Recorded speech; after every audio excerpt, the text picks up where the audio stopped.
Lacrime, inevitabili, numerose, condivise. Lacrime di dolore dei familiari, di dolore da parte del questore, delle autorità, del pubblico presente oggi. Una folla immensa di quella città che questa volta sì, ha avuto le mani tanto grandi anche per regalare un fiore. Tanti fiori, accanto agli applausi, ai silenzi, alle preghiere.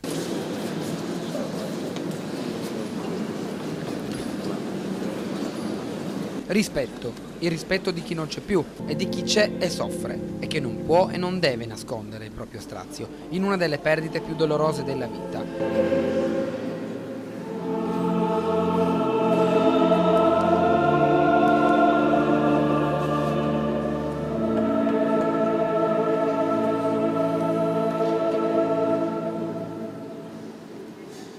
L'addio all'amore di chi è stato al proprio fianco, di chi rappresentava una vita assieme, un futuro da costruire, ma che il destino ha voluto dividere. Allontanare dai cari e da una città che ha preso il proprio cuore e lo ha portato in piazza, in chiesa, in questura, in strada, sui social, sulle bacheche, sui disegni dei bambini, sui volti delle persone.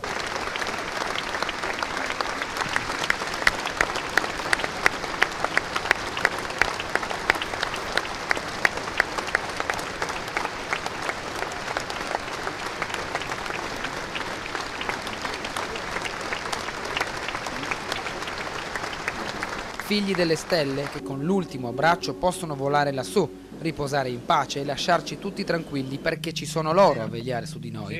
Dalla volante 2 della questura, la volante 2 di Trieste e dei triestini.